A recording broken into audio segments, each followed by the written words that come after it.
Perfeito, então, iniciando o primeiro Café Platônico, a gente vai tratar aqui do programa educacional de Platão e fazer algumas reflexões sobre os diálogos. Vamos começar hoje pelo Alcibiades I.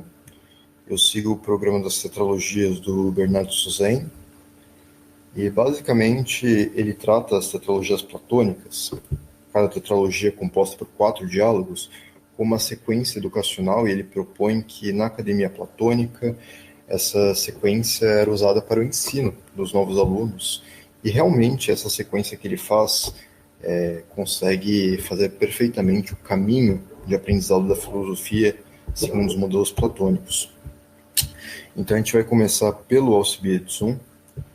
Alcibiades I basicamente é o começo dessa jornada, e é o ponto onde Platão ele vai tratar principalmente do que é necessário para o homem poder governar. Porque o projeto de educação platônica, como muitos de vocês devem saber, é um projeto baseado na criação de uma intelectualidade política. O fim do projeto platônico não é simplesmente você entender a realidade por entender a realidade, mas realmente conseguir compreender ela, conseguir ter conhecimento do bem e do mal e da justiça, para conseguir ter impactos políticos, para conseguir governar, para conseguir, em última instância, tornar a polis, a cidade, um local melhor. Então, o projeto platônico se baseia muito nisso, e o começo do diálogo de Alcibiades I vai se basear justamente nessa pergunta: o que é necessário para o homem ser um bom governante? E aí a questão que se coloca é contextualizada a partir de um diálogo entre Sócrates e Alcibiades. Talvez seja bom dar, então, um panorama histórico, porque é o seguinte: na época onde esse diálogo supostamente aconteceria, seria uma época onde o Alcibiades ele estaria com 19 anos de idade. 19 anos de idade era a idade onde os gregos eles começavam a participação na vida pública, então eles podiam ir para a Ágora, que era a praça central da cidade, e lá eles poderiam então começar a discursar para a Assembleia, a Eclésia. E, bem, eles fariam isso justamente para tentar conseguir fama dentro da cidade e conseguir poder político. Na época, a cidade de Atenas era a cidade mais poderosa e que realmente controlava um império marítimo dentro da Grécia. E a gente encontra, então, Alcibiades tendo uma formação bastante aristocrática nessa época. Os jovens, eles tinham, quando eram parte de uma família de nobreza, algo que o Alcibiades era, uma formação baseada no pugilismo, começando a aprender, então, a lutar, a guerrear. Também tinha uma formação musical bastante forte, além de ter também o aprendizado das letras. E como vocês podem ver, essas questões, para quem estuda um pouco de simbolismo astrológico, consegue se correlacionar muito bem com o simbolismo astrológico. O Proclo ele vai fazer justamente uma correlação entre isso, e ele vai dizer que o Alcibiades ele passa, então, primeiro pela educação das letras, então uma educação mercuriana. Depois ele passa pela educação musical, a educação venusiana, baseada na música, no aproveitamento, no prazer, né? Então, depois disso, ele vai passar por uma educação marcial, uma educação já do pugilismo.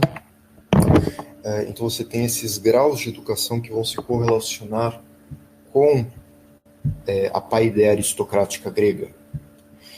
E a gente consegue ver que grande parte da educação do Alcibiades foi baseada no conceito, no parâmetro do herói Aquiles.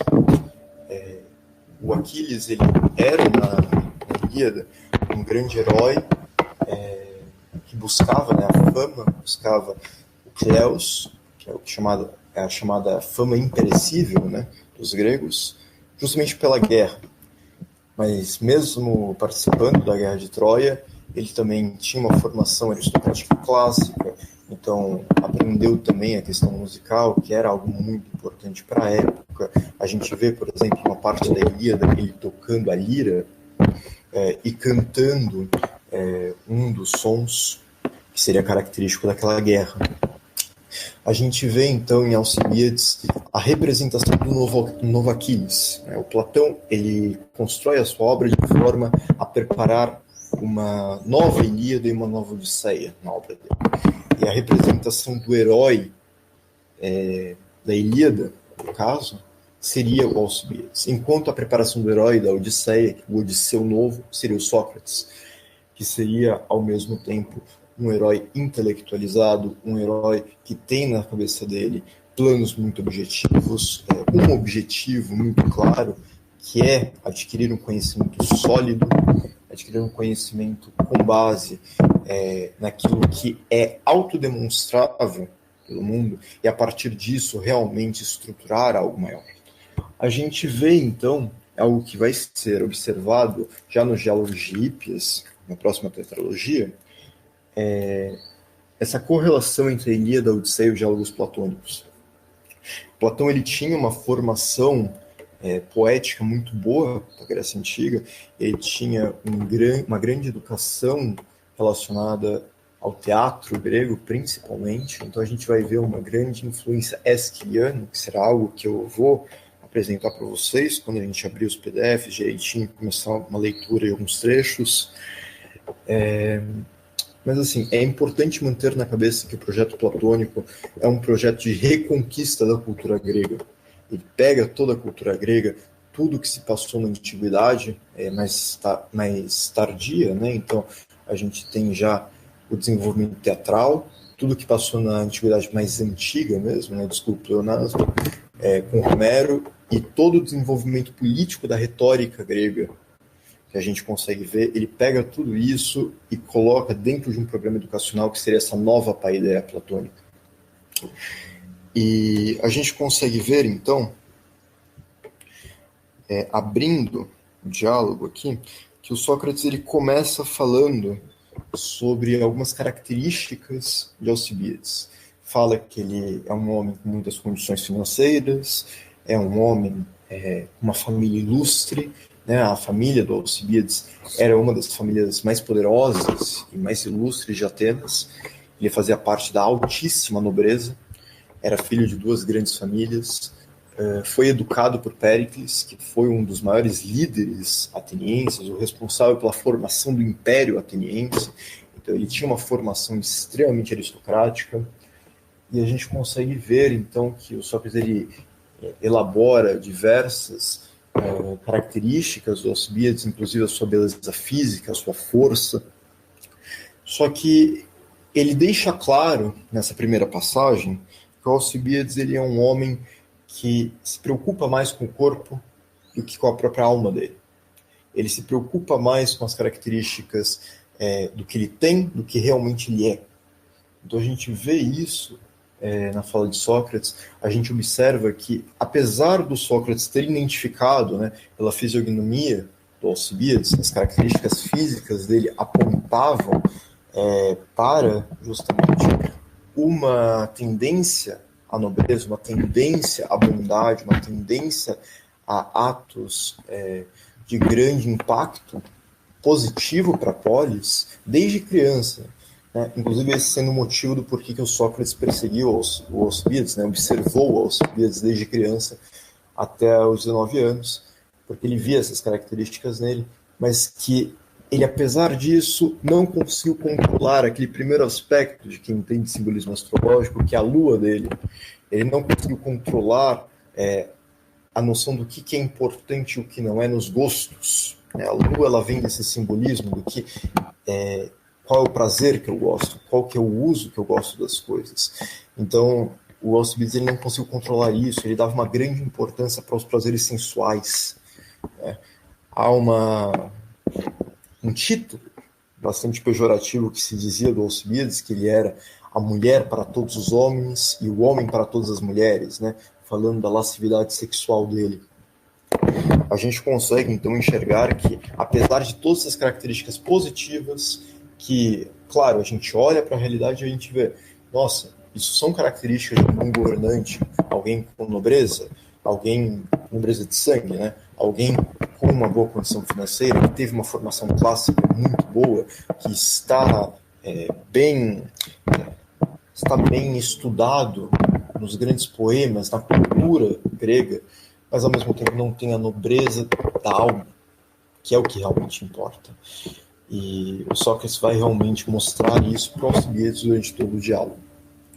Como é que entra aí, então, a questão da ligação entre Ésquilo, principalmente, as tragédias gregas em geral, com o que o Sócrates faz com Alcibiades? Bem, a gente consegue ver que o Sócrates ele vai observar que essas características boas do que o Alcibiades tinha, mas que ele não era, traziam um orgulho muito grande para o Alcibiades. O Alcibiades ele se tornou, então, uma pessoa arrogante, uma pessoa com vanglória, né? No sentido mais tradicional de vanglória, que é vanglória, ou seja, uma glória que não vale de nada, uma glória que é pueril, que é vã e vazia.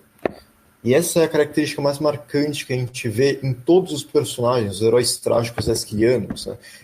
O Ésquilo ele vai apresentar, por exemplo, o próprio rei da Pérsia como um homem que teria grandes exércitos, teria grandes posses, teria uma educação tremenda, mas não era uma pessoa virtuosa por si, e por isso ele se esqueceu da condição de miséria da humanidade, e por ter se esquecido da própria condição de miséria, por ser um ser humano, ele tentou então transgredir contra a justa medida daquilo que os deuses, que a providência, aguardava para ele. E a gente vê isso no Alcibiades, porque o Alcibiades ele tem tudo isso, ele acha que é então merecedor de conquistar o poder temporal da Grécia. E Sócrates diz que ele mesmo não se limitaria, não, Alcibiades não se limitaria a conquistar o poder de Atenas, mas que ele gostaria de, com esse poder de Atenas, conquistar toda a Grécia e, se possível, todos os bárbaros e todo o mundo. E que a ambição do Alcibiades não teria fim. Então a gente vê justamente que o Alcibiades ele é imprudente, ele acha que ele é merecedor de muito mais do que a providência ele aguarda, mesmo não sendo virtuoso para isso. Então ele não tem essa humildade característica. Isso é algo que falta nele. E a gente vê então o Sócrates de certa maneira humilhando o Alcibiades para mostrar que ele não era tudo isso, ele não tinha o conhecimento necessário para governar nem os atenienses, que são o mundo, e que então ele deveria aprender a verdadeira ciência, que seria cuidar da própria alma, e esse cuidar da própria alma passa pelo conhecimento do bem e do mal, e pelo conhecimento da justiça, e que isso ou teria que ser aprendido com alguém que já sabe, com bons professores, ou isso precisaria ser aprendido com uma autorreflexão. E então a gente vê o seguinte, que um dos grandes atos revolucionários dentro do conhecimento grego educacional que Platão faz é justamente perceber que essa vanglória que o Ésquilo tanto mostra, esse sentimento de por você ter algo, você ter grandes bonanças, você ter grandes títulos, você acaba transgredindo por uma falta de conhecimento da tua própria condição. E é isso que o Platão acha. Pela pessoa não saber o que é a justa medida, pela pessoa não saber o que é o bem, qual que é realmente o bem, que é, querendo ou não, e nós sabemos por sermos católicos, que o bem é Deus, o bem é o que Deus aguarda para nós, nós acabamos então transgredindo contra a justa medida. E assim, quando nós tomamos poder político, nós levamos água abaixo, nós levamos junto da nossa queda toda a polis e, quiçá, até toda a nossa cultura. Então a gente vê que Platão ele faz esse salto revolucionário para a educação grega, porque as tragédias elas já tinham essa intenção educacional. Elas já tentavam educar o homem, olha, não façam isso, não esqueçam a miséria, a condição de miséria que vocês estão por serem humanos. Vocês não são deuses, vocês não são heróis, vocês são humanos. Então, não esqueçam essa condição para não transgredir contra a justa medida. Porque Deus, no caso Zeus, para eles, vai punir vocês se vocês fizerem isso. E Platão dá esse salto. Para você não cometer esse erro, conheça-se a si mesmo e conheça o que é o bem. Conheça o que é a justiça, porque assim você saberá qual é a justa medida da tua vida. Assim você saberá o quanto que lhe é pertinente. E dessa maneira você não vai cair no erro da transgressão. E essa transgressão não fará com que você, a sua família, a sua polis, toda a cultura caiam em uma desgraça trágica. É esse o grande ponto que a gente vai tratar no Alcibiades. Vocês têm alguma questão que querem colocar nesses pontos iniciais? Ou a gente já pode começar a falar um pouco mais da obra em si? Por favor, abram os microfones se desejarem falar.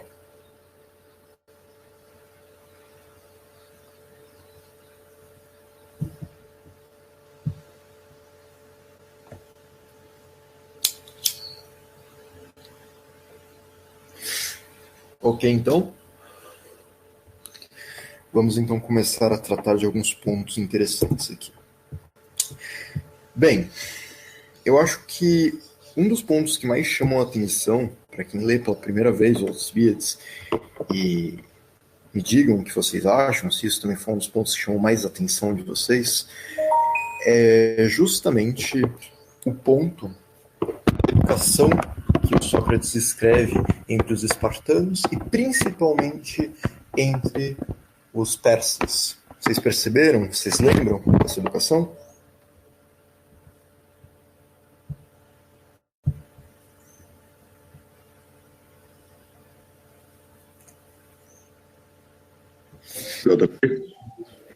Sim.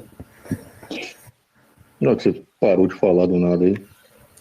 Não, eu estou perguntando, vocês se lembram dessa educação, da educação que Sócrates descreve entre os persas, entre os espartanos? Assim, dos persas que dos 7 até quando eles têm 7 anos, ensina a caçar, aí depois 14 pega 4 homens muito excelentes, um na coragem, outro na sabedoria, e os outros 2 eu esqueci. Na temperança e na justiça. Isso, na temperança e na justiça, isso mesmo. Aí para ensinar o Xerxes a ser um governante perfeito. Sim, exatamente.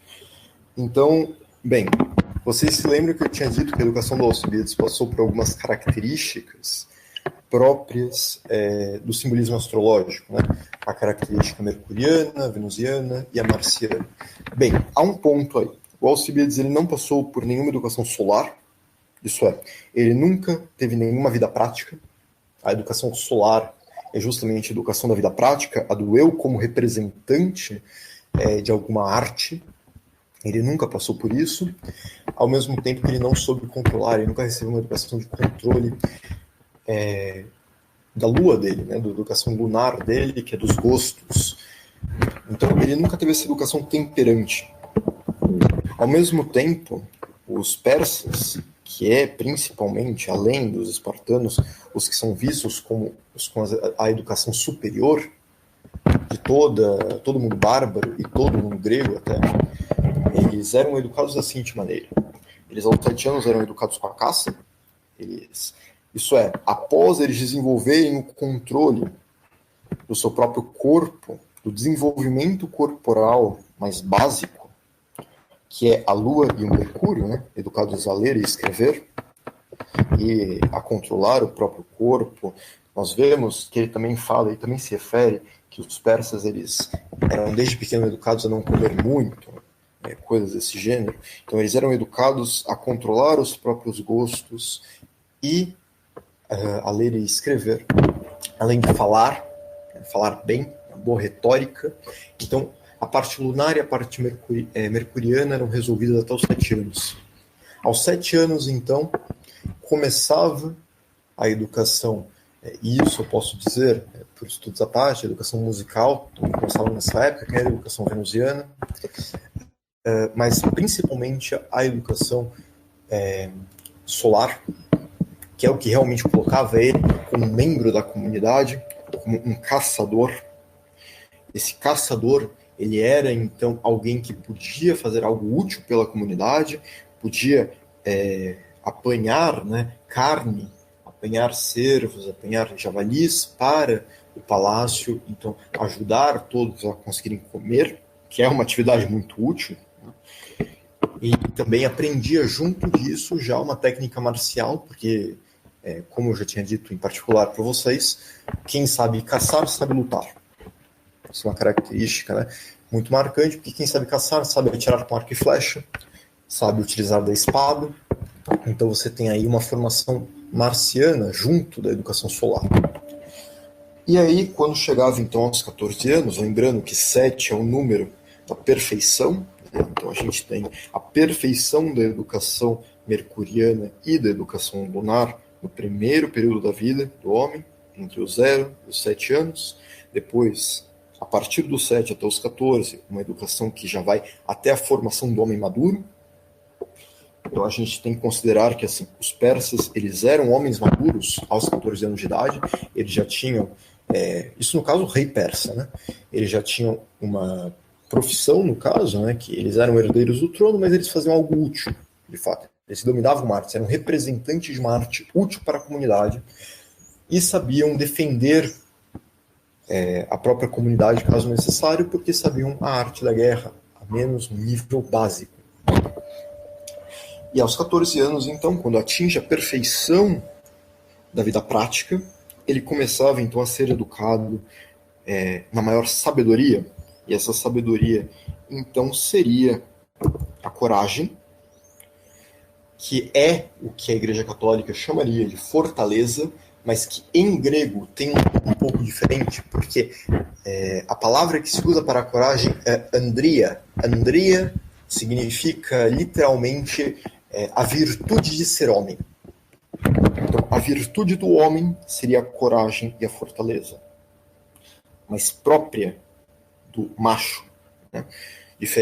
Que vem justamente de anes. Anes, em grego, é o homem, não o homem biológico, mas o homem do sexo masculino. Em segundo lugar, a temperança, isso é, o próximo nível após a criação básica lunar. Então a gente tem a coragem para reforçar as características marciais, a gente tem a temperança para reforçar as características lunares, a gente tem a justiça e a gente tem, então, por fim, a sabedoria. A justiça abre as portas para a característica jupiteriana, para a educação jupiteriana, porque agora o homem já está iniciado na hombredade, né? Ele está iniciado na vida do homem, na masculinidade, ele já está iniciado, então, na liberdade, que é a característica da temperança. O Sócrates ele vai falar que o homem que não é temperante é um escravo, ele não é propriamente livre, porque ele é escravo dos próprios desejos, dos próprios prazeres. Sim, sim. E também foi ensinado aos persas que temor é escravidão. Temor é escravidão, isso é importante, sim. O temor é o medo. O medo escraviza porque ele paralisa. O homem que é paralisado não age. O homem sem ação não pode colocar na prática o seu conhecimento. Por isso que é o ponto. Não basta a sabedoria para os persas, não basta a justiça. Por quê? Porque a justiça ela só é realmente justiça se aplicada com proporção. E a aplicação com proporção demanda coragem. Se você é paralisado pelo medo, você é incapaz da justiça. Então você precisa que ele não tenha medo, não tenha temor, e se tiver temor, que consiga lutar contra ele com a coragem, com a fortaleza. E você precisa que ele não seja escravo das próprias paixões, que é o que a temperança consegue cristalizando aquele conhecimento da educação lunar que ele recebe nos primeiros 7 anos de vida. Então, é o seguinte, a gente tem que a educação jupiteriana, que seria o próximo passo, que é a educação para o reinado, para a justiça, para dar a cada um o que lhe é merecido, que é a educação jupiteriana, precisa então de um homem justo, o homem mais justo de todo o império, para que ele ensine então o príncipe. E depois, finalmente, então, a educação saturnina, que é a educação da sabedoria. A característica típica de Saturno, pelo simbolismo astrológico, é a característica de tudo aquilo que se vê numa perspectiva saturnina, você se torna como aquilo, porque você não vê mais aquilo como um objeto amável por si, mas como algo maior que isso. Ele é amável por si, porque eu me vejo naquele objeto. Eu vejo o que há de mais sagrado em mim naquele objeto. Então nós sabemos que o ser humano ele é uma síntese do cosmos, ele é uma síntese simbólica de todos os estratos existenciais que existem em todo o cosmos, e por causa disso ele é capaz de se ver em todo o cosmos. Então ele consegue olhar para uma folha, para a terra, ele consegue observar a permanência, ele consegue observar o fato dela ser, o fato dela se manter, ao mesmo tempo que ele consegue observar o fato dela se transformar. Isso que é o mais incrível, porque o homem, ele como matéria, que ele também é, o homem é forma de matéria, mas a matéria que ele também é, ela se transforma aos poucos. As nossas células, elas mudam, o nosso corpo, ele muda, inclusive baseado nos nossos hábitos. As coisas que acontecem conosco, assim como as pedras, elas mudam, dependendo quando o vento passa nelas, elas mudam de local, quando a água passa nelas, elas diluem aos poucos no decorrer dos anos. Então a gente tem essas características que nós conseguimos ver mesmo na matéria mais baixa. Nós conseguimos observar os vegetais crescendo, se desenvolvendo e reproduzindo. Nós conseguimos entender, então, que essas características se passam com a nossa vida. Porque nós também nos desenvolvemos, nós também nos nutrimos tanto a nível mais baixo com alimentos, quanto ao nível mais alto com a sabedoria. E isso faz com que nós podemos ter frutos, e esses frutos, tanto a nível biológico, com filhos, quanto a nível sensível, com os prazeres, quanto a nível de ação, com resultados, quanto a nível de sabedoria, com a educação de novas crias, de pessoas que nós educamos com a sabedoria. Então a gente vê essa característica do que é vegetal, a gente observa também um pouco de nós, um pouco da beleza cósmica nos animais, a gente vê os animais que rastejam, identificamos então certas características com eles, a gente vê os animais como o cão, a lealdade do cão, a gente consegue ver na serpente a manipulação da serpente, até pelo mito, né? Mito no sentido não que foi criado, né?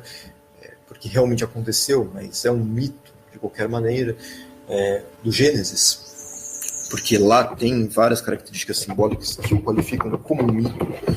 Então a gente tem em Gênesis a serpente manipulando o ser humano para que ele caia. Então a gente consegue observar a serpente sempre essa característica. Todos os povos têm descrições de dragões, que são as serpentes aladas, as serpentes no céu.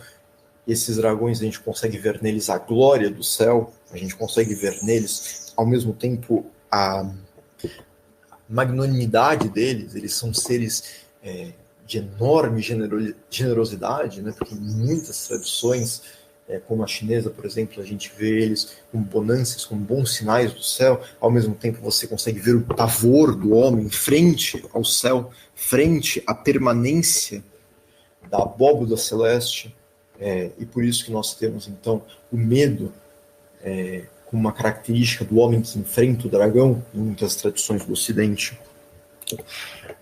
Dessa maneira a gente consegue observar na criação características que são também observáveis no ser humano. Os anjos, eles têm características também que nós observamos como a razão. Então, eles são puros espíritos, eles têm uma intuição que capta, que abarca todas as características que eles conseguem observar intuitivamente nos entes da criação. Ao mesmo tempo, nós temos uma intuição também, não é uma intuição angélica, mas é uma intuição que também capta em partes o objeto. Então, assim, a gente consegue ter esse conhecimento, né? E assim, muitas pessoas que estudam o simbolismo astrológico poderiam dizer, seria a sabedoria então solar ou seria a sabedoria uma característica saturnina? Bem, depende um pouco, porque o ponto da sabedoria saturnina é justamente essa contemplação, o ato contemplativo dos entes, onde você consegue então ver nos entes aquilo que há em mim. Então você tem um ato recíproco, simbólico, que ocorre nessa percepção saturnina, nessa educação saturnina, que é justamente a sabedoria. A gente tem que se lembrar que a sabedoria solar pode ser, então, caracterizada como uma sabedoria mais prática, uma sabedoria das artes propriamente, do eu como representante de um conhecimento. Então aí a gente tem uma sabedoria solar, mas não é essa sabedoria da contemplação dos entes, entende? Então a gente também pode apontar as diferenças entre a educação grega e a educação persa, principalmente pelo aspecto de que a educação persa seria uma educação integral para um rei. Aquilo seria o ideal de uma educação nobre, uma educação aristocrática. Então a gente observa em Platão o simbolismo astrológico, a gente consegue observar que ele considera que só quando há o domínio pleno das percepções do homem, e todas as percepções que são, por acaso, né? Não por acaso no sentido aleatório, mas são porque Deus criou o homem também com percepções análogas às percepções que a gente dá das características dos astros. E quando a gente tem o domínio dessas todas as percepções, a gente tem então um homem bem educado, um homem com uma educação completa. Ao mesmo tempo, os gregos, eles acabaram falhando um pouco nessa educação, porque apesar de eles terem uma educação muito melhor do que a gente tem hoje em dia, ou do que qualquer outro povo conseguiu instituir em tão larga escala, a gente teve, por exemplo, na Idade Média, uma educação fantástica, pelo trívio e pelo quadrívio, só que mesmo assim era uma educação razoavelmente restrita, não era todo mundo que tinha, né? A gente vê na Idade Média, principalmente na época carolíngia, muitos nobres que sequer sabiam escrever. A gente vê na Alta Idade Média nobres que falam errado o latim.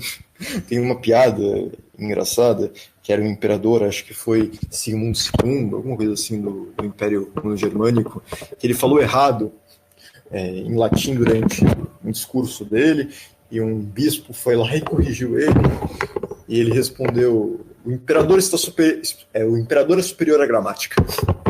É uma fala muito, muito conhecida. Então, assim, a gente tem erros realmente na educação da Idade Média.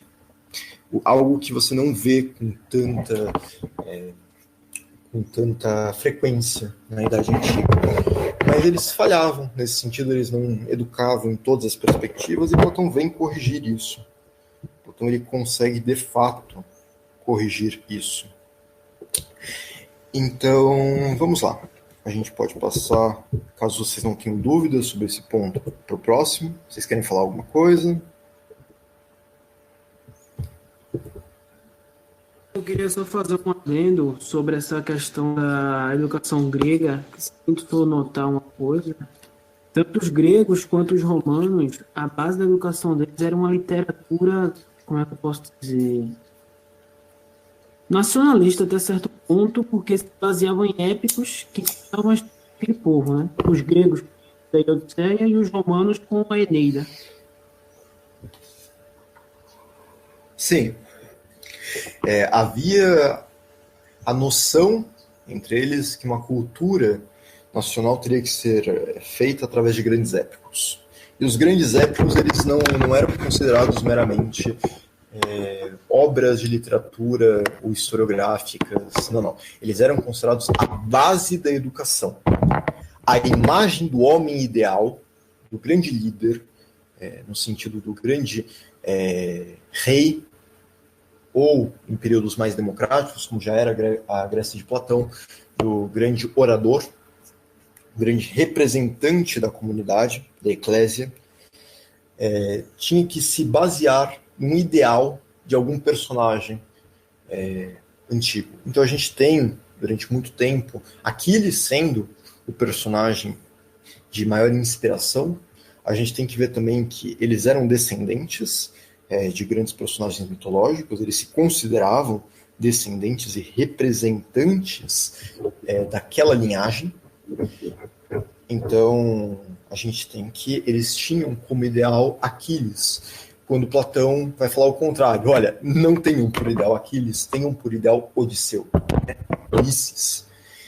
Odisseu, Ulisses, depende da tradição que você está falando. Se você está falando entre os latinos, seria um, se você está falando entre os gregos, é outro. Mas é o mesmo personagem. Então... E Odisseu era muito mais virtuoso do que Aquiles, porque Aquiles é uma desgraça, né, cara? Tem até as virtudes dele, mas Aquiles é muito inconsequente.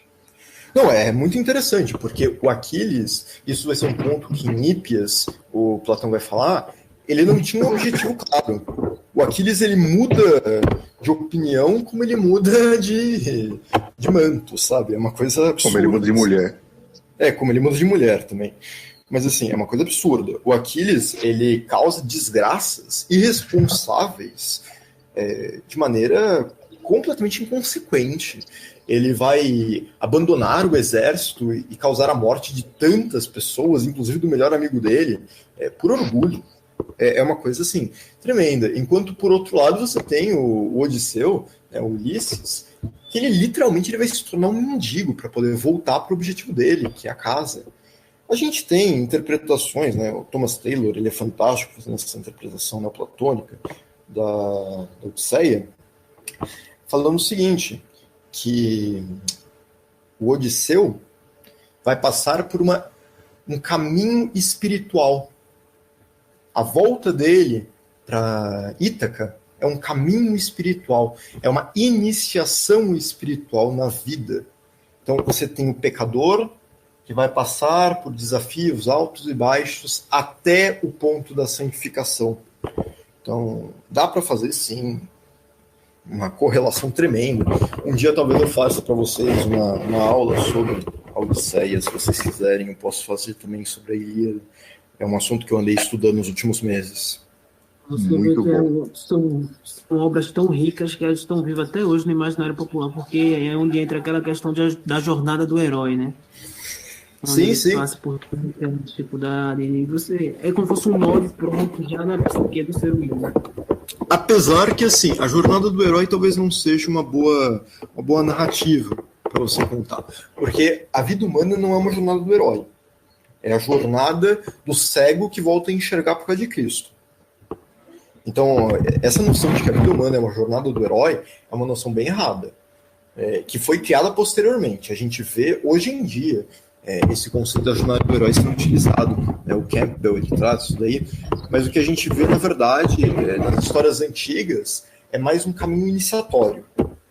A gente pega o pecador, o homem sem virtude, o homem deixado pelas paixões à deriva, que depois consegue, através do esforço e da graça divina, nunca o esforço está separado da graça divina na antiguidade, então recuperar um aspecto mais jovial, em primeiro lugar, atingir uma sabedoria que ele não tinha, atingir também virtudes que ele não tinha, conquistar as dificuldades e então chegar a casa, que é o retorno, como um homem virtuoso, como um homem quase divinizado. Só que o problema de falar que é uma jornada do herói é justamente que, se você fala jornada do herói, fica parecendo, então, uma jornada por esforço próprio, uma jornada que teve uma assistência de um sábio. Não. Não é nada disso. Fica parecendo o filminho da Marvel. Fica parecendo o filminho da Marvel, fica parecendo Star Wars, quando na verdade não é nada disso, quando na verdade o que ocorre é a ajuda da graça divina, é a intervenção divina direta. O homem, ele tem sim um papel de vontade, mas ao mesmo tempo, sem a graça divina, sem a vontade divina, nada acontece. A gente vê, por exemplo, uma cena na Odisseia, que é o Ulisses, ele indo ver a bruxa, né? Ele está indo ver lá a bruxa transformou os amigos dele lá em porco, e aí ele tá indo lá e do nada Hermes aparece e diz assim, cara, é o seguinte, se for pra lá, você vai se ferrar. toma aqui um cogumelo. Se não me engano, era uma planta, eu acho que é uma planta da espécie dos cogumelos, mas eu posso estar me enganado. Isso daí. Mas é uma planta lá que ele dá para ele e diz, cara, coloque isso aqui, você não vai ser pego pelos encantos dela. Então, assim, é uma intervenção divina direta, sabe? E é uma intervenção divina que você vê o caminho que faz, né? Atena, que é a sabedoria, que é o intelecto, e Hermes, que é o mensageiro do intelecto. Sim. Então a gente tem aí que há uma intervenção do céu no intelecto, que passa então pelo mensageiro do intelecto, que é a razão, e essa razão então chega no homem, que faz com que ele consiga agir com virtude. Você tem isso daí na Odisseia. A questão é a seguinte, como eu tinha dito, há sim uma questão nacionalista, entre aspas, na antiguidade. Você consegue ver que há os épicos nacionais, e esses épicos, eles apresentavam então grandes heróis, grandes virtudes, que eram então utilizadas para criar aquela cultura, aquela imagem da cultura que eles tinham. Ao mesmo tempo, você tem que ver que não é tão natural assim. Na Grécia foi natural, mas em Roma não. Em Roma, você vê o Virgil, né, o Virgílio, basicamente sendo pago pelo Estado romano para fazer aquilo. Tanto que no final da vida dele, ele disse assim, cara, eu não queria ter feito isso daqui, não. E, se eu não me engano, ele pediu até para queimarem a Eneida. Ele pediu para queimarem a Eneida e não queimaram. Porque ele estava decepcionado com aquilo. Ele achou que, tipo, cara, isso aqui não é natural, isso aqui não é orgânico, isso aqui não é bom. Entende? Então, a gente tem sim. E é algo curioso porque é o seguinte,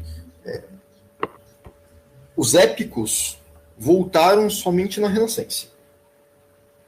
A gente não tem épicos de grande porte na Idade Média. A gente tem lá algumas coisas nórdicas, a gente tem umas coisinhas assim, mas não chega ao ponto de ser um grande épico clássico.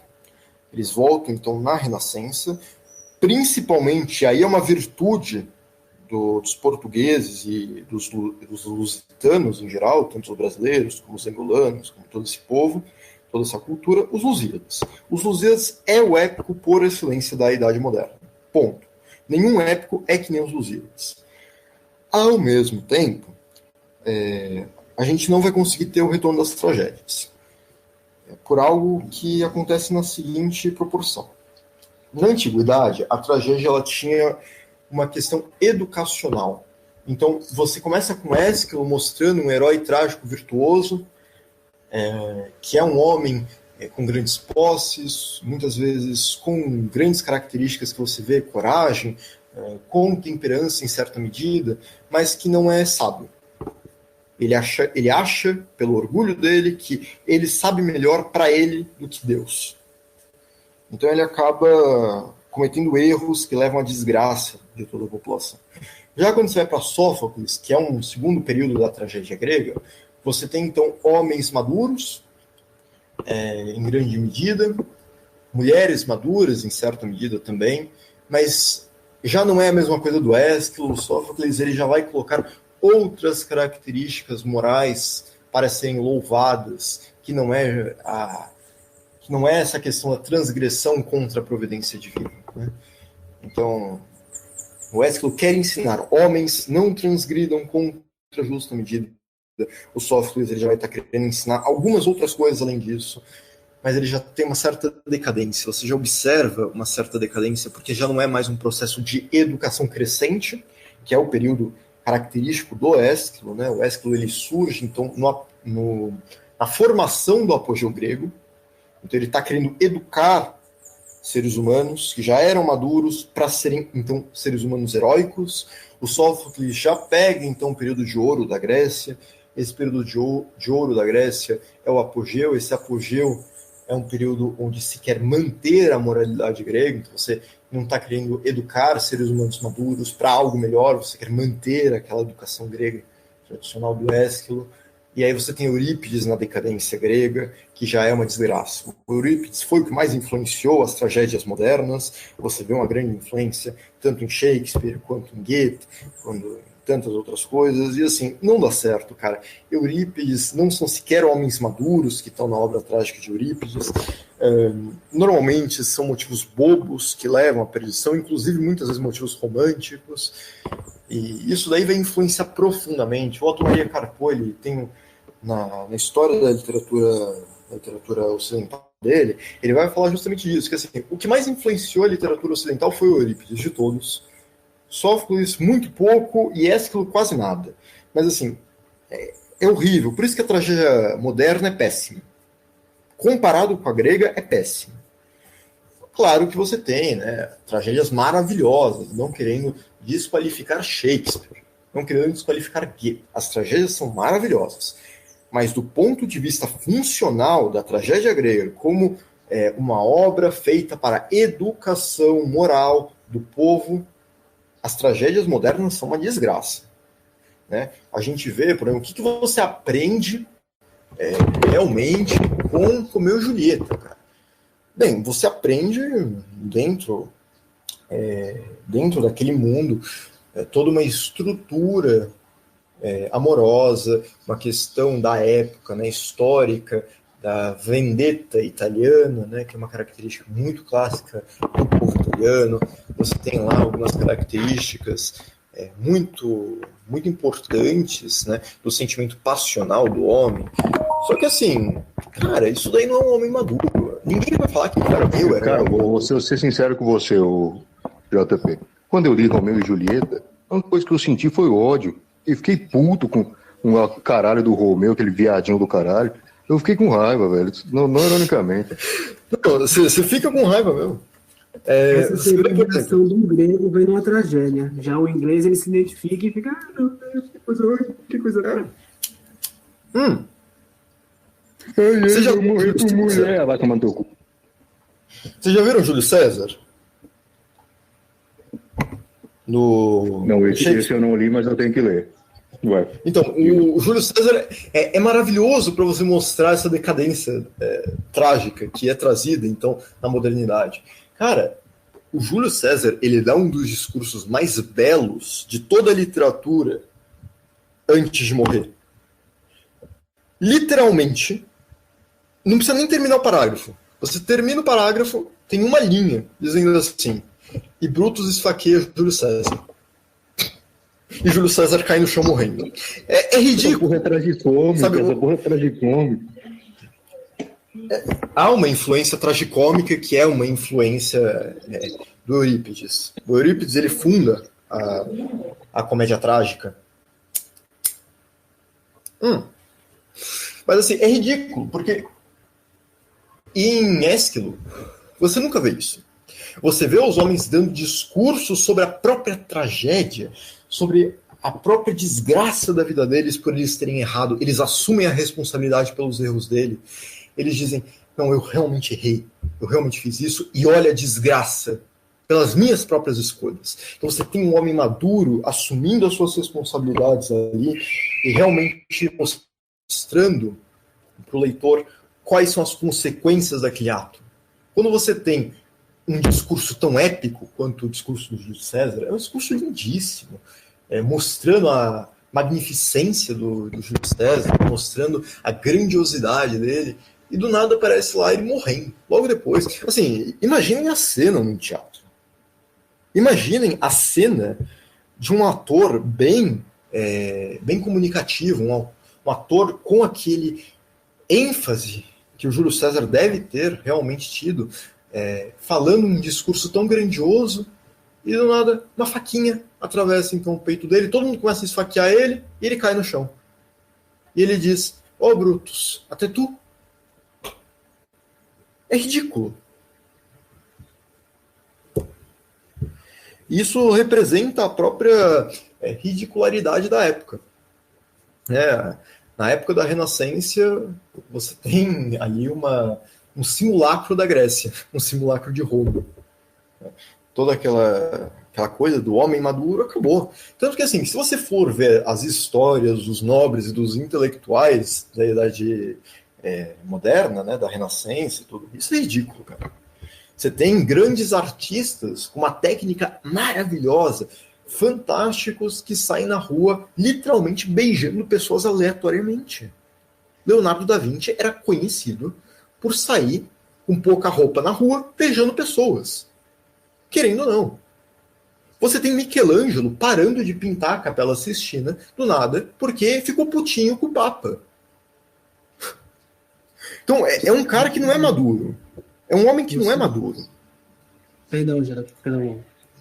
Você vê que o erro dos educadores medievais, em certo ponto, foi tentar substituir os épicos pagãos, tentando... Até teve acho que foi um frei que tentou escrever um épico da crucificação de Cristo, da paixão de Cristo.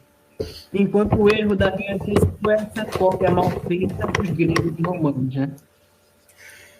Então, há uma questão aí. O medievo, ele não é ruim. Ele não tem uma educação ruim. A educação medieval é fantástica.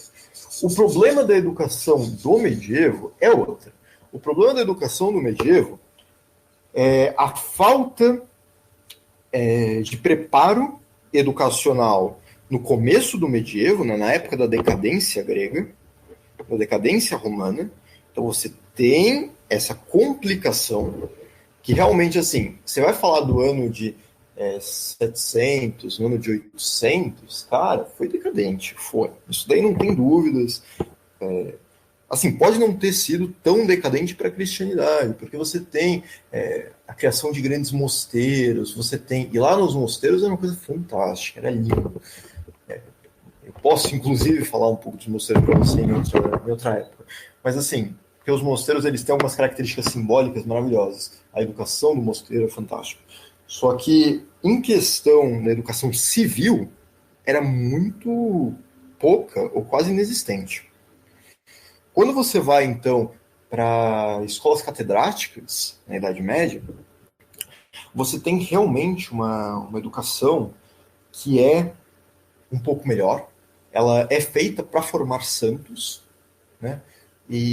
Mas ela se preocupa com características cívicas também. Né? Melhor nesse sentido. Eu estou falando aqui de características cívicas e não santidade. Porque a santidade nessa época era muito trabalhada e muito bem trabalhada. De uma maneira que nunca mais foi trabalhada durante todos os tempos. Só que na questão cívica foi muito pouco trabalhado. Foi um pouquinho melhor nas escolas catedráticas, porque realmente tem aquele ponto. Se você torna as pessoas mais virtuosas, você joga elas para o mundo, para serem grandes conselheiros de reis, e os próprios reis serem educados durante esse regime. Né? Você tem, então, o começo dos reis que sabem ler e escrever, depois da decadência e tudo isso. Só que assim, cara, você não tem um povo educado. O povo não é educado. Uma educação nobre não basta. O povo ele tem que ter algum nível de educação, porque a educação ela tem que ser popular. A cultura, ela é cultura alta. Por que existe uma cultura baixa? Se você só tem a cultura alta e a cultura baixa, ela não tem essa ligação com a cultura alta, na questão de uma produção literária, realmente, é muito complicado. É muito bonito ver as reconstruções, por exemplo, dos cânticos populares da Idade Média. Não sei se vocês já viram alguma coisa do gênero, mas é muito bonito. Você vê que, cara, são coisas populares, não tem uma ligação direta com um épico nacional. Você não tem a imagem dos grandes antepassados, né? Então, assim, muito complicado. Os caras viviam na mesma terra há 400, 600 anos, só que você sabe quem foi o teu tataravô? Não tem ideia. Quem são os grandes nobres que unificam vocês? Não tem, porque o povo era povo. Então, assim, existe um problema aí na educação medieval que é relacionado ao próprio sistema medieval. E aí, na Idade Moderna, o pessoal percebe, de certa maneira, essas defasagens na educação popular, na educação civil, só que vira uma putaria, vira uma merda. Porque, assim, você tem os nobres agora começando a filosofia, é uma filosofia pueril, a filosofia renascentista e medieval formada pelos nobres. Ao mesmo tempo, você tem uma literatura financiada pelos nobres que é muito crassa, ela é muito baseada na literatura romana e na literatura romana, né?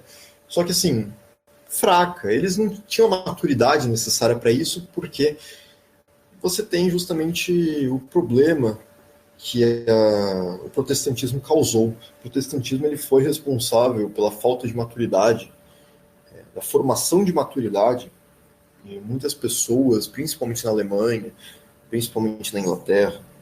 Então, assim, é muito complicado.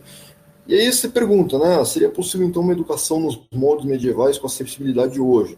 Hoje em dia você teria, se fosse uma educação ao estilo medieval, uma ligação maior com a cultura popular. Eu acho que seria assim, a internet possibilitou isso e fez ótimos trabalhos em relação a isso.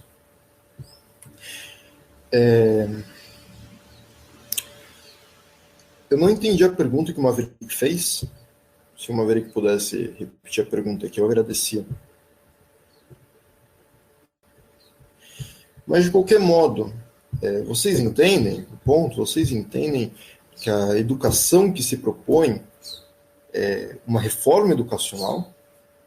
Isso é, do ponto de vista platônico, Platão está tentando reformar a educação grega, de modo a que os gregos, então, possam se tornar pessoas mais virtuosas, pessoas com mais virtude e pessoas, principalmente, que atrelam a vida prática à vida intelectual. Esse é o principal ponto. E aí é a pergunta, né? O que é necessário para governar? O conhecimento do bem e do mal. O conhecimento da justiça. Se você tem esse conhecimento, é legítimo que você governe. E não só legítimo, como naturalmente vai acontecer. O Sócrates ele vai dizer para Alcibíades, nesse diálogo, o seguinte: é natural dos seres humanos se escravizarem, de certa maneira. O ser humano ele se submete a pessoas que sabem, a pessoas que têm autoridade. A autoridade é uma participação nos transcendentais divinos, né? Então, na beleza, na bondade e na verdade. Então, a pessoa que é bela, ela é boa e ela é verdadeira em tudo que faz, naturalmente vai atrair pessoas que consigam, então, serem servas, né? As pessoas naturalmente vão querer ser servas dessa pessoa e vão querer seguir o que a autoridade dessa pessoa manda. Ao mesmo tempo, você tem que é um esforço tremendo você ser livre. O Sócrates, ele, no final do diálogo, ele vai falar: que bom que você irá me seguir e você tentará a virtude, mas assim, é muito complicado, dado que a comunidade não apoia essas coisas, que você consiga seguir isso. Então a gente vê que mesmo as boas disposições que são observadas pela ciência da fisionomia, que é uma ciência tradicional, né, ela pode acabar dando em nada. Se não há um esforço tremendo pelo hábito e se não há um certo apelo da própria comunidade para isso. Maverick então refez a pergunta aqui. Então o erro não foi implementar a educação prática grega, como caça e outras habilidades mais práticas? Cara, a caça é um exemplo talvez um pouco ruim, mas eu digo para você que assim, o ponto de maior salvaguarda dentro da educação mais baixa, medieval, foram as sociedades de ofício, foram as guildas, né?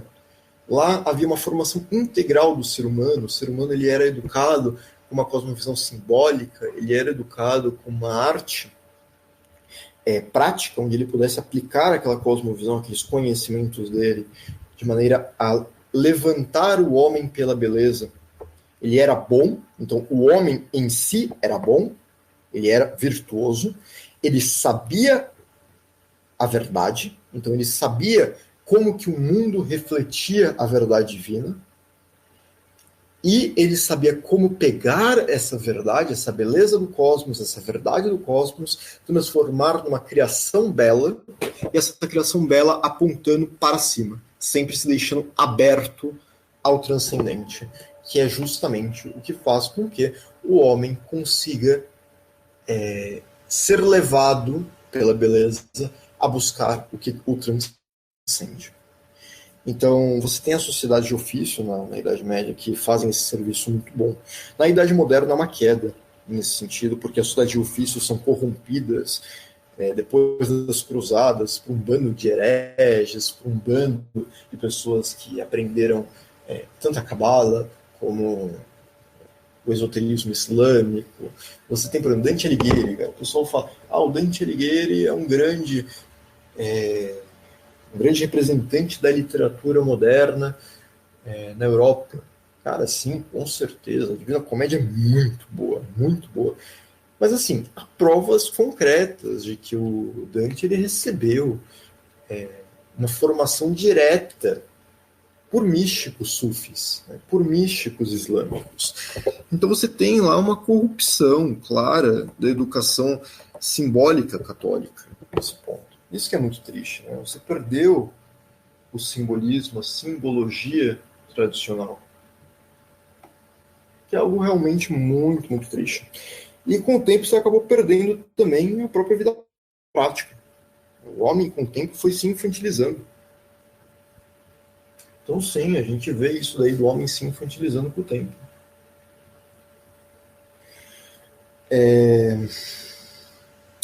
Podemos continuar ou vocês têm mais alguma pergunta?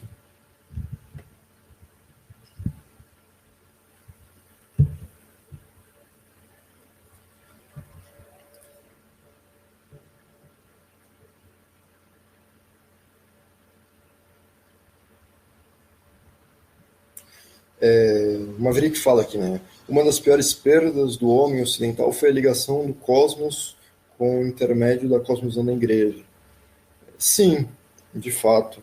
O homem ele perdeu essa questão de ver a beleza do cosmos e ver a criação de Deus pela natureza e ver a criação de Deus pela vida no campo, principalmente, porque a vida no campo ela é muito útil para isso. Né? O homem, quando ele começou a ir para as cidades, ele começou a se deturpar nesse sentido. A gente tem sim esse problema. Mas com o tempo isso vai melhorar, a gente já vê uma melhora disso daí hoje em dia. Bem, é interessante que uma das coisas que está implícita em Alcibiades é justamente a teoria política platônica. A gente tem parte da teoria política platônica e a resolução de um problema político concreto da polis grega já implícita em Alcibiades. Que é o seguinte. Primeiro eu vou falar da questão das facções na Grécia Antiga. Bem, um dos grandes problemas das polis gregas era que nessas polis acontecia muito de facções brigarem pelo poder. Você tinha duas facções distintas, cada uma acreditando num ideal diferente, e essas facções elas brigavam, isso dava guerra civil, isso desestruturava a unidade e a concórdia da comunidade. Platão percebe isso, principalmente pelo período onde ele estava, né, o período que ele começa a escrever é após a Guerra do Peloponeso. Após a Guerra do Peloponeso, Atenas tinha sido tomada por uma facção oligárquica, onde você tinha também uma facção democrática, as duas lutando. Isso daí causou morte de 5% da população ateniense. 5% é muita coisa. Muita gente perdeu pai, perdeu mãe, perdeu irmão, perdeu filho. Imagina, né? Vocês vivem em cidades, e às vezes as cidades não são tão grandes. Mas em qualquer cidade, assim, com alguns 1.000 habitantes, 5% da população é muita coisa, cara. Muita coisa. Então, todo mundo conhecia alguém que acabou morrendo. E não foi só isso. Não foi só a guerra entre as facções que causou tanta desgraça. Os 5% foram só entre a guerra interna. Quando você vai falar das invasões que os espartanos vão fazer a Atenas, a fome, a peste da guerra, a doença, tudo isso, cara, deu uma morte assim tremenda. Se eu não me engano, eu cheguei a ver dados, era coisa de 1 em cada 4 pessoas morreram só de peste, fome e tal, durante alguns cercos que os espartanos fizeram. E desse resto que sobrou, morreram 5%. Então, assim, muita gente morreu por falta de concórdia, por falta de entendimento concordante do que seria o bem.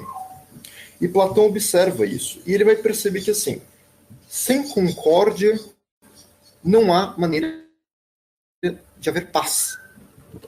Ao mesmo tempo, ele vai perceber o seguinte: essas facções, elas são derivadas de cosmovisões muito distintas.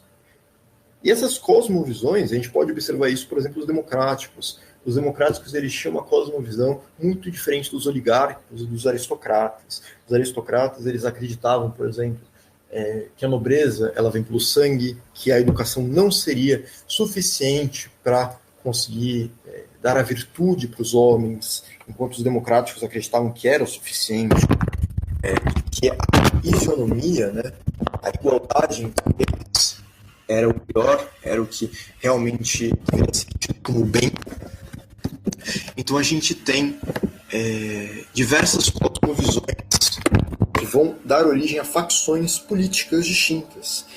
E essas cosmovisões, o Platão ele percebe que elas são formadas por ideias de bem diferentes.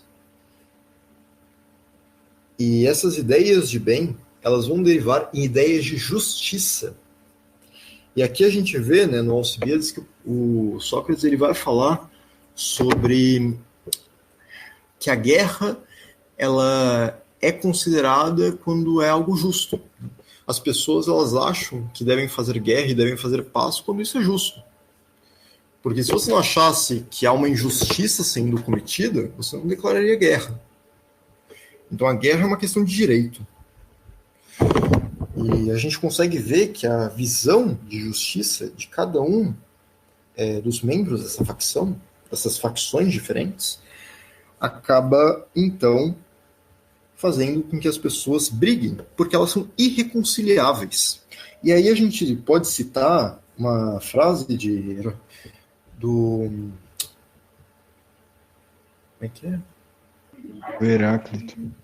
Exatamente. Então aí você tem a questão do Heráclito, que o Heráclito, ele vai acreditar, e tem um fragmento dele que fala o seguinte: os homens acordados vivem todos no mesmo mundo e os homens adormecidos vivem cada um no seu próprio mundo. Então você tem essa questão, que é assim, quando você tem uma cosmovisão muito distinta, com uma ideia de bem distinta, e não aberta à realidade, à verdade, acaba que você está numa situação de incompatibilidade com todas as outras. No entanto, se você tem uma cosmovisão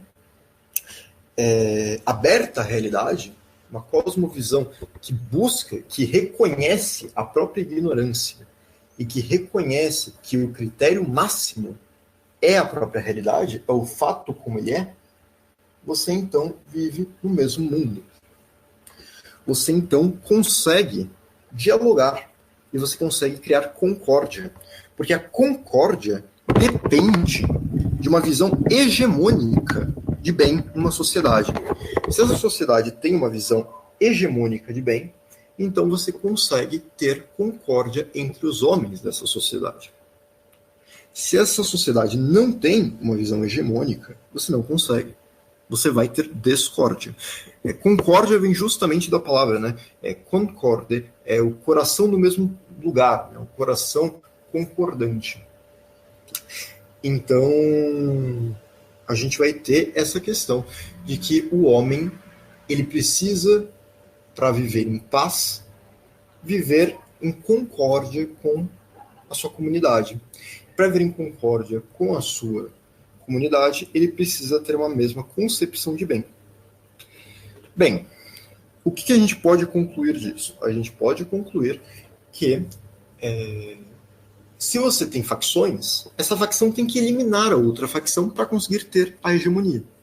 Agora, se as duas facções conseguem dialogar, e diálogos vem do grego, né? Dia é através, logos, entre as traduções, pode ser através das palavras, você consegue chegar na realidade. Então, diálogo é justamente isso. Através da palavra, da intercomunicação de duas pessoas pela língua, você consegue penetrar a realidade e chegar numa verdade que está para além das palavras. Então é isso que Platão pretende fazer com os diálogos. Ele pretende abrir as pessoas a uma cosmovisão que permite, então, a concórdia entre as pessoas. E o próprio Platão, ele depois vai dizer que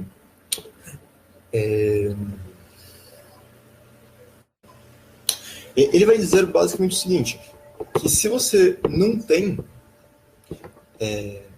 Pera, não estou tomando água, aí cai.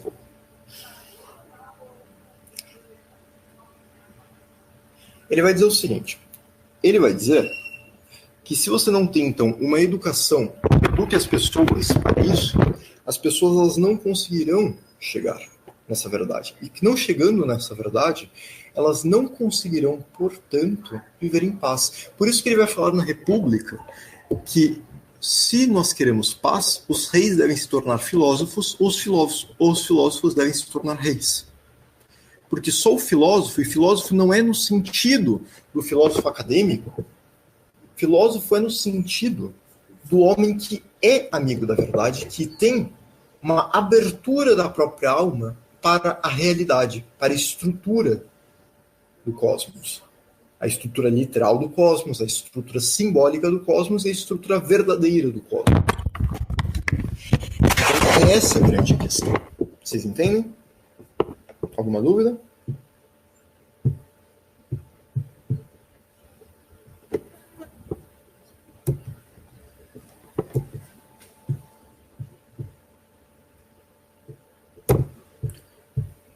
Ok, então.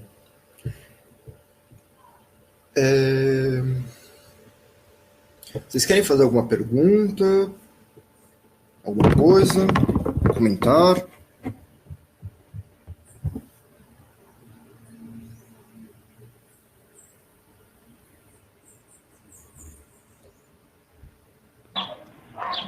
A gente já passou do assunto de Odisseu, mas só queria que você conferisse uma coisa para mim. Odisseu é um personagem mercurial saturnino, ou saturnino mercurial, não é? Sim. Tá, então ótimo. As análises estão corretas, então. Eu diria que ele é saturnino mercurial. Tipo Odin. Sim. Odin sacrifica o próprio olho para poder ver o futuro. Sim, sim. Exatamente. Odisseu também. Bem saturnino mercurial. Sim. Agora você tem que lembrar o seguinte. Odisseu, ele está na toca do gigante, o Ciclope. E ele vai utilizar, então, de uma estaca para furar o olho do Ciclope e, a partir daquele momento, ele se torna, então, mais virtuoso, né? A perda do olho do Ciclope, né? Quando ele ataca o Ciclope, é o momento que ele vence as paixões. É o momento que ele vence a própria alma concupiscível. Quando ele vence a alma concupiscível e também o descontrole da alma irracível, é nesse momento, então, que ele é capaz de ordenar a própria alma através da alma racional e, assim, atingir, né, o equilíbrio do próprio corpo. Da mesma maneira que Odin. É a mesma coisa, o simbolismo é o mesmo. Sim. É a mesma coisa mesmo. É um simbolismo indo-europeu clássico, isso daí. Agora, você pode falar um pouquinho do contraste entre Aquiles e Heitor? Aquiles e Heitor?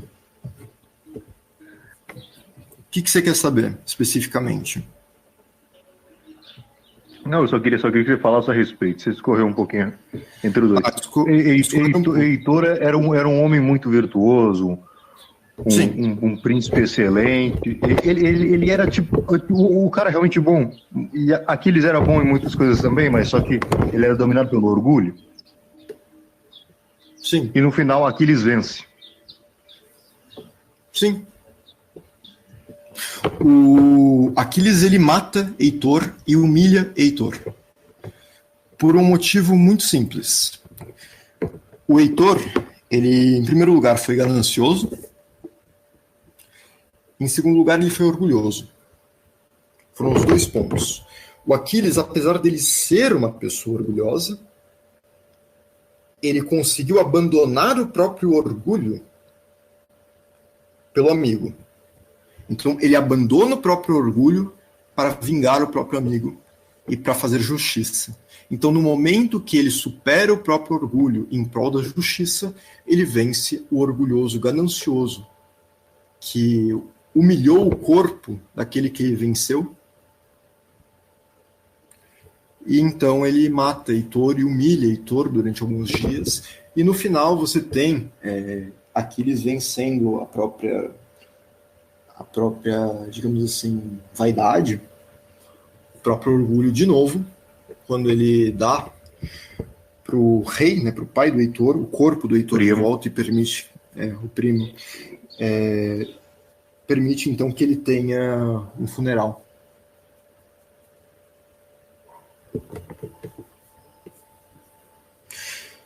Bem, tem mais alguma pergunta? Se não tiver, eu vou discorrer um pouco sobre uma última coisa implícita que eu vejo no Alcibiades, que seria interessante vocês observarem. O Sócrates, ele vai falar o seguinte, ele vai falar que o ser humano é uma alma. E é interessante observar isso, porque há um certo personalismo, uma ética personalística implícita no Alcibiades. O homem é uma alma, deve ser tratado como tal. Então, veja, o homem não é uma função social. Isso é uma coisa que na República vai ser bem trabalhada, porque na República o homem é tratado como uma função social. Em Caliópolis, o homem é tratado como uma função social meramente. Lá, eles não são tratados como alma. Eles não são tratados como uma pessoa. Eles são a função social deles. O guardião é o guardião. O produtor é o produtor. Os filósofos são os filósofos. Eles são a função social deles. Sequer são divididos entre homens e mulheres, nesse sentido. O que acontece, então, é que em Alcibiades ele dá essa resposta. Isso está errado. O homem não é uma função social. Ele não é um mero joguete para os seus planos, para as suas intenções, não. Ele é um ser humano, ele é uma pessoa, ele é uma alma. Ele deve ser tratado dessa maneira. E aí entra a pergunta, né? Você trata, de fato, nas suas relações, o ser humano como uma alma? Como um portador de uma alma imortal?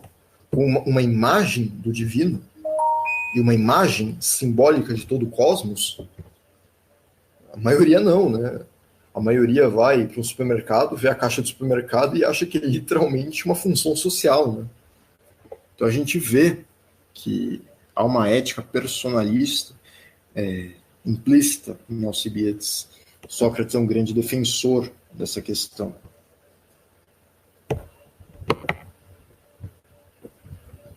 Vocês querem dizer mais alguma coisa? Não, tanto que é isso aí que você falou da alma, que essa é a resposta para a pergunta do por que Sócrates não abandonou Alcibiades. Porque Sócrates amava a alma dele. Sim, exatamente. É a resposta para a pergunta. Todos amavam o corpo de Alcibiades. Todos os seguidores de Alcibiades amavam o corpo dele. Sócrates amava a alma de Alcibiades. E você não abandona uma alma. Não se abandona por nada uma alma. Cada alma importa.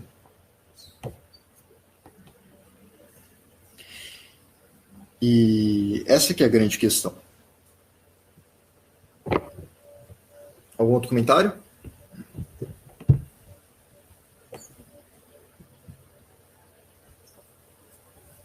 Pedrinho está escrevendo. Beleza. Então, assim, Alcibiades I é um diálogo bem tranquilo, um diálogo introdutório. Você vai ver essas questões. Ele tem bastante coisa para refletir. Eu acho que vocês conseguiram refletir. Talvez tenha uma coisa ainda que eu possa falar, que é o seguinte. Eu poderia guardar isso para a República, mas vou falar já aqui, depois na República eu complemento. Bem, vamos lá. qual é a grande crítica que nós conseguimos perceber implícita a essa teoria política platônica, a essa noção platônica política? Bem, é o seguinte, a gente percebe que a democracia, ela só permite a retórica, ela não permite a dialética. Por quê? Porque um instrumento da democracia é a própria demagogia. Isso é um grande erro que algumas pessoas falam, que é o seguinte: ah, não, a corrupção da democracia é a demagogia. Não, nunca se falou isso.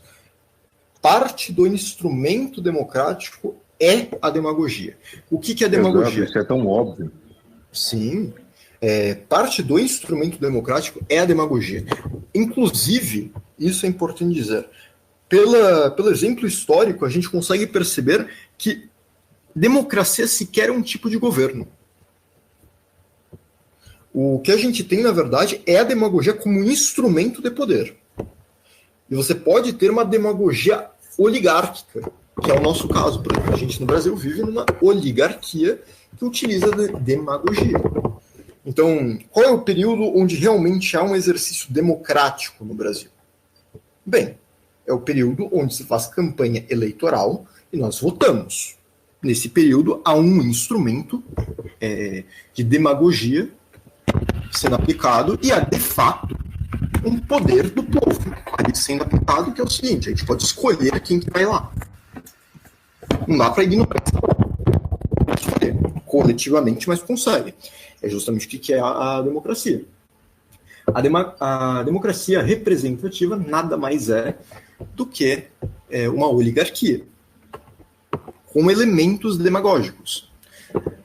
A questão a se colocar é a seguinte: a demagogia só permite a retórica.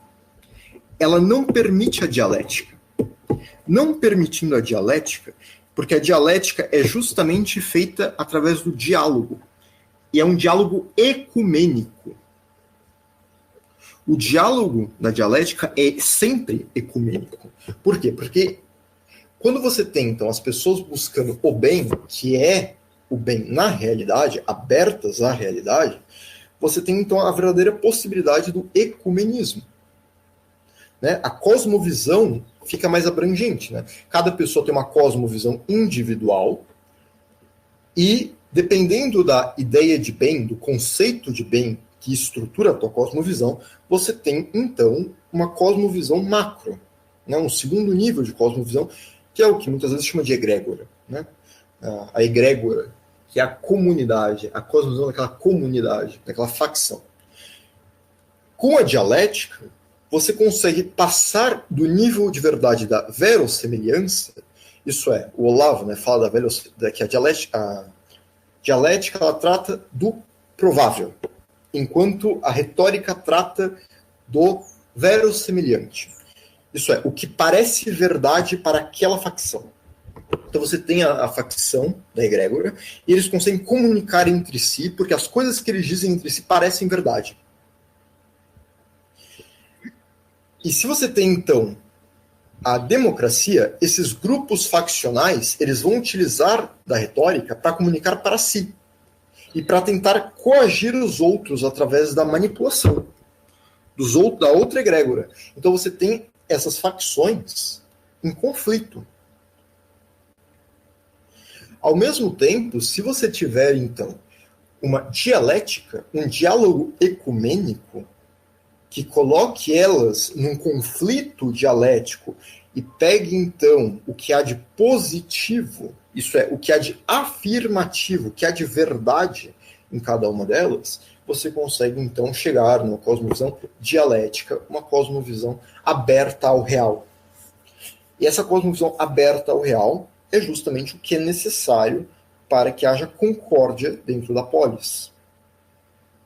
Porque não basta a mera concórdia por hegemonia, porque a concórdia hegemônica ela é frágil. A concórdia hegemônica, quando entra, então, uma guerra cultural, ela se desfaz. A gente vê, por exemplo, a gente tinha uma concórdia hegemônica de uma cosmovisão popularmente chamada de esquerda aqui no Brasil. O que aconteceu foi, então, que você teve uma quebra disso pelo imbecil coletivo do Olavo. O Olavo chegou, criou, então, uma outra possibilidade de expressão do real. Essa expressão começou a ser utilizada, então você teve a formação de outra facção, essa facção agora que é meio dividida entre si, mas que todos conseguem se comunicar, que é a facção chamada de direita, que tem uma noção de bem ainda um pouco ofuscada, mas mais ou menos similar. E aí você tem então um conflito entre essas duas. E esse conflito é irreconciliável, a menos que você tenha uma dialética que unifique as duas em uma síntese, que seria então essa cosmovisão ecumênica, que pegue o que há de positivo nas duas. E é justamente isso que acontece. Por isso que, assim, democracia não é sustentável. Democracia não é sustentável de maneira alguma. Vocês entenderam? Perfeitamente, muito bom. JP, agora uma coisinha. O Maverick levantou uma questão aqui. Se o Alcibiades era tão sem virtude, como é que isso não afetou a fisionomia dele? Porque ele era jovem, em primeiro lugar. Ele tinha 19 anos, assim, as pessoas não começam a pecar por luxúria muito cedo. Não é aos 5 anos de idade. Então, assim, ele não tinha muito mais de 5 anos de pecado por luxúria, isso daí eu te garanto. Em segundo lugar, o Alcibiades, ele, vamos dizer assim, ele não era desvirtuado. Ele tinha virtudes. O problema dele é que, assim, ele era uma pessoa com problemas nos pecados da luxúria. Ele era orgulhoso, mas ao mesmo tempo você tem relatos, por exemplo, de que ele era uma pessoa assim, bastante honrada. Ele era uma pessoa que apresentava um orgulho pelos antepassados, né, aquele orgulho bom de proteger a herança dos antepassados. Ele tinha outras virtudes, assim, isso com certeza. E assim, as características que ele tinha na fisionomia não eram características negativas, eram características, e nem positivas, né? Eram características de disposição, que são coisas que você nasce. Demora algum tempo para você desenvolver assim, algumas características negativas. E elas são retornáveis depois de um certo tempo se você para com aquilo. É como se aquilo fosse natural para ele, estava dentro das tendências dele. Sim, estava dentro. Perguntaram... E é o que Sócrates propõe consertar nele. Exatamente, é o que Sócrates propõe consertar, que é o que ele vai chorar no banquete, dizendo que o Sócrates não conseguiu salvar a alma dele, salvou o corpo dele, mas não salvou a alma. É o grande problema. O Pedro Outra pergunta aqui do Pedro. Diga. Ó, como o corpo é tratado como instrumento, o fato dos outros amigos amarem o corpo dele significa que eles amavam o que ele fazia e não ele mesmo? Exatamente. Eles amavam o fato do corpo deles poder satisfazer eles. Sim. Eles amavam sexualmente o Alcibiades. A questão ele tinha boas disposições e ele estragou elas. Agindo por sua própria vontade. Estragou mesmo? Estragou. O Alcibiades ele é morto depois de ter relações na Pérsia com uma pessoa lá e eles acabam fazendo um golpe lá para matar ele aos 40 anos de idade. O Alcibiades, ele é responsável pelo golpe em Atenas que matou 5% da população. Ele traiu a própria nação para ir dar informações para os espartanos que levaram a derrota ateniense. O Alcibiades é um traidor da própria pátria. É horrível. Nossa, que tragédia do caralho, velho. Eu com esperança do Sócrates consertar o vagabundo, mas... Não. O Alcibiades e o Critias, nós vamos ver o Critias no último diálogo dessa tetralogia, né, em Carmides. Carmides, que é o personagem principal, que também é um homem extremamente bem afeiçoado à virtude, no último diálogo, você vai ver, eles dois acabam mortos porque eles eram tiranos. Alcibiades é o tirano que Sócrates ama, não é? Ou é outro, ou tem outro também? O Alcibiades é o que o Sócrates ama, sim.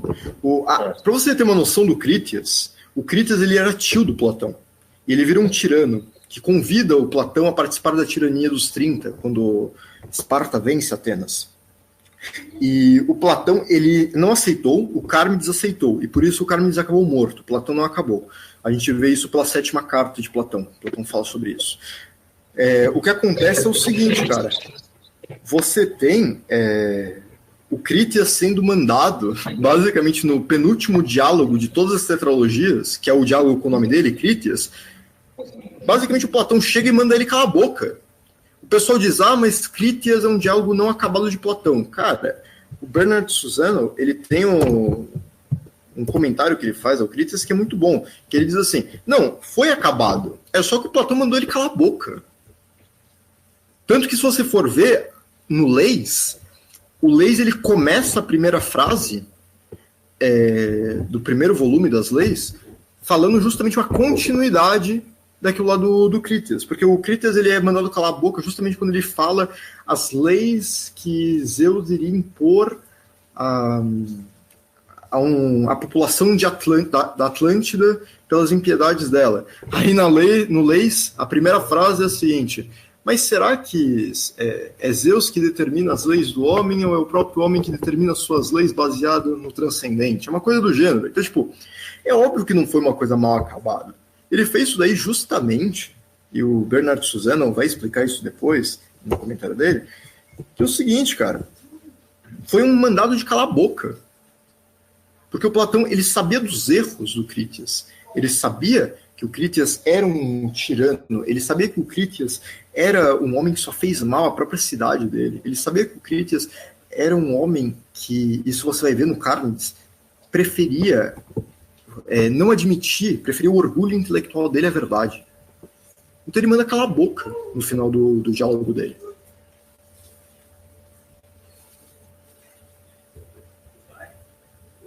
Vocês entendem? Plenamente. Uhum. Então é isso. Acho que não tem mais nada para comentar por hoje. Vocês querem comentar mais alguma coisa?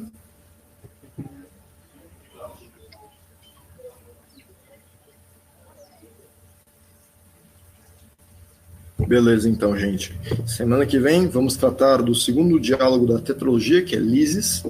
Lembrando que as tetralogias funcionam da seguinte maneira. O primeiro diálogo é uma pergunta fundamental. O segundo diálogo é uma perspectiva da alma concupiscível dessa pergunta. O terceiro é da alma irracível. O quarto é um diálogo sobre a alma racional. Então a gente vai ter o próximo diálogo sobre a alma sensível. Beleza? Que é Lises. Beleza. Que horas? Valeu aí, JP, de novo. Nada, amigo. É nóis. Beleza, então. Terminando essa aula. Muito obrigado, pessoal. Falou.